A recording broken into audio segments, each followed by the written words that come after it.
ফেব্রুয়ারির 12 তারিখে আপনাকে সিদ্ধান্ত নিতে হবে টাকা খেয়ে ভোট দিবেন নাকি টাকা ছাড়া ভোট দিবেন। টাকা খেয়ে ভোট দিবেন তো লম্পট সংসদে যাবে, ভাগ্যের পরিবর্তন হবে না, এলাকার পরিবর্তন হবে না। এলাকার পরিবর্তন সংস্কার আনতে হলে ছাড়া নেতা নির্বাচন করতে হবে, ঠিক কিনা বলো মুসলমান। বাংলাদেশে আলেম আছে, পীর আছে, মুফতি আছে, মুহাদ্দিস আছে, মসজিদ আছে, খানকা আছে, সব আছে। আজও পর্যন্ত মানুষের কলবে সালিম পবিত্র আত্মা আমরা অর্জন করতে পারি নাই। সেজন্য ইলেকশনের রাত্রে আমরা আমাদের ইমানকে বিক্রি করে বেনামাজি, বেঈমান, মুনাফিক, ফাসিকদেরকে আমরা সংসদে এমপি করে পাঠাই। তাই তো বাংলাদেশের ভাগ্য আজও 54 বছর পরে পরিবর্তন হয় নাই, ঠিক কিনা বলো মুসলমান। যতই নামাজ পড়েন, আপনি যতবার হজ করেন, যত বড় আলেম হন, সমাজের ভেতরে এখন আমরা ইসলামী শরিয়া মোতাবেক রাষ্ট্র পরিচালিত হওয়া নামাজ, রোজা, হজ, যাকাত এর থেকেও বড় ফরজ হচ্ছে শরিয়া মোতাবেক রাষ্ট্র প্রতিষ্ঠা করার জন্য, খিলাফতের আন্দোলন করার জন্য নিজের জীবনকে বাজি রেখে মানুষকে ইনসাফ বুঝানো। আজও 54 বছর অতিক্রম হয়েছে।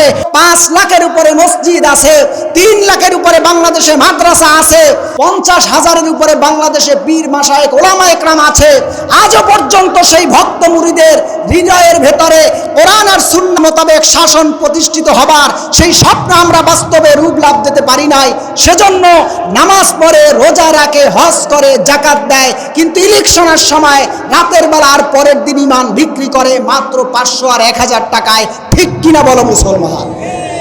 ইলেকশনের রাত্রে তো মাশাআল্লাহ কারো কল্লা 500 টাকায়, কারো কল্লা 1000 টাকায় বিক্রি হবে। সিজন তো চলছে, তাই না? এই যত ওয়াজ আর মাহফিল আমরা শুনি, আসলে বলেন তো বুকে হাত রেখে, এই প্যান্ডেলে আমি সহ আপনারা যারা আছেন, বলেন তো সব থেকে পাক্কা মোমেন মুসলমান প্রমাণ হয় ইলেকশনের সিলসাপ পরে। তার মানে বাংলাদেশে আলেম আছে, পীর আছে, মুফতি আছে, মুহাদ্দিস আছে, মসজিদ আছে, খানকা আছে, সব আছে। আজও পর্যন্ত মানুষের কলবে সালিম পবিত্র আত্মা আমরা অর্জন করতে পারি নাই। সেজন্য ইলেকশনের রাত্রে আমরা আমাদের ইমানকে বিক্রি করে বেনামাজি, বেঈমান, মুনাফিক, ফাসিকদেরকে আমরা সংসদে এমপি করে পাঠাই। তাই তো বাংলাদেশের ভাগ্য আজও 54 বছর পরে পরিবর্তন হয় নাই, ঠিক কিনা বলো মুসলমান। এটা বাস্তবতা। যতই নামাজ পড়েন, আপনি যতবার হজ করেন, যত বড় আলেম হন, সমাজের ভেতরে এখন আমরা ইসলামী শরিয়া মোতাবেক রাষ্ট্র পরিচালিত হওয়া নামাজ, রোজা, হজ, যাকাত এর থেকেও বড় ফরজ হচ্ছে শরিয়া মোতাবেক রাষ্ট্র প্রতিষ্ঠা করার জন্য, খিলাফতের আন্দোলন করার জন্য নিজের জীবনকে বাজি রেখে মানুষকে ইনসাফ বুঝানো। আজও 54 বছর অতিক্রম হয়েছে। 5 লাখের উপরে মসজিদ আছে, 3 লাখের উপরে বাংলাদেশে মাদ্রাসা আছে, 50,000-এর উপরে বাংলাদেশে পীর মাশায়েখ ওলামা একরাম আছে। আজও পর্যন্ত সেই ভক্ত মুরিদের হৃদয়ের ভেতরে কোরআন আর সুন্নাহ মোতাবেক শাসন প্রতিষ্ঠিত হবার সেই স্বপ্ন আমরা বাস্তবে রূপ লাভ দিতে পারি নাই। সেজন্য নামাজ পড়ে, রোজা রাখে, হজ করে, যাকাত দেয়, কিন্তু ইলেকশনের সময় রাতের বেলা আর পরের দিন ইমান বিক্রি করে মাত্র 500 আর 1000 টাকায়, ঠিক কিনা বলো মুসলমান। আমরা ওয়াজ করে লাভ কি, আর ওয়াজ শুনেই বা লাভ কি? আমি যত চমকপ্রদই কথা বলি, আপনি ইলেকশনের রাত্রে টাকা খাবেনই। আপনার ওটা না খেলে আপনার পেটের ভাত হজম হবে না। আপনি ইলেকশনের রাত্র এবং পরের দিন এবং ভোট কেন্দ্রে যাবার পরে আপনি শুধু চিন্তা করবেন, কে আমারে কয় টাকা দিছে। ক্যান্ডিডেটও খুব চালাক, ভোটের আগে আপনাকে যেই কয় টাকা দেয় এ টাকা আবার সে হিসাব করে রাখে।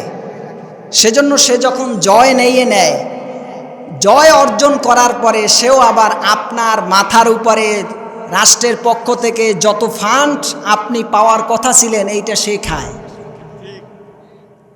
আমি কি মিথ্যা বললাম? রাগ করলেন আপনারা? অর্থাৎ ক্যান্ডিডেট যখন টাকা দিয়ে ভোট কেনে তখন সে স্বপ্ন দেখে আমার এই টাকা উঠাতে হবে। তাই তো বাংলাদেশের ভাগ্য পরিবর্তন হচ্ছে না। সেজন্য ফেব্রুয়ারির 12 তারিখে আপনাকে সিদ্ধান্ত নিতে হবে টাকা খেয়ে ভোট দিবেন নাকি টাকা ছাড়া ভোট দিবেন। টাকা খেয়ে ভোট দিবেন তো লম্পট সংসদে যাবে, ভাগ্যের পরিবর্তন হবে না, এলাকার পরিবর্তন হবে না। এলাকার পরিবর্তন সংস্কার আনতে হলে ছাড়া নেতা নির্বাচন করতে হবে। ঠিক কিনা বলো মুসলমান? রাজি আছি তো ইনশাআল্লাহ? আগামীর বাংলাদেশ, আগামীর সংসদ কোরআন সুন্নাহর সংসদ। ঠিক কিনা বলো মুসলমান? বাংলাদেশে যতক্ষণ পর্যন্ত কোরআন সুন্নাহর পক্ষ থেকে নেতা নির্বাচিত হয়ে সংসদে গিয়ে দাঁড়িয়ে বুক ফুলিয়ে কোরআন আর হাদিস শিক্ষা নিয়ে কথা বলতে না পারবে, বিশ্বাস করো মুসলমান, 54 কোটি মিলিয়ন বিলিয়ন ট্রিলিয়ন অক্টেলিয়ন ফক্টেলিয়ন বছরও যদি অতিক্রম হয়, কোরআনী শাসন খেলাফত আলা মিনহাজিন নুবুওয়া যতক্ষণ না পর্যন্ত বাংলাদেশের সংসদে পথ করে কালেমার পতাকা উড্ডীন করা না যাবে, ততক্ষণ পর্যন্ত বাংলাদেশে মেহনতি মানুষের ভাগ্য কখনোই পরিবর্তন হবে না, হবে না, হবে না। ঠিক কিনা বলো মুসলমান? সেজন্য সিদ্ধান্তের সময় এসেছে। আপনি যাকেই নেতা নির্বাচন করবেন সে নামাজ পড়ে কিনা, সেই ব্যক্তির জবান থেকে সংসদে গেলে কোরআন সুন্নাহ থেকে দ্বীনের পক্ষে, ইমানের পক্ষে, রাষ্ট্রের পক্ষে দীপ্ত হয়ে ইমানকে অবিচল রেখে আল্লাহ তার হাবিবের শানের পক্ষে কথা বলার মতন যোগ্যতা রাখে কিনা, এই ক্যান্ডিডেট আমাদেরকে এবার নির্বাচনে নির্বাচিত করে সিলেক্টেডকে ইলেকশনের মাধ্যমে নির্বাচিত করতে হবে। ঠিক কিনা বলো মুসলমান?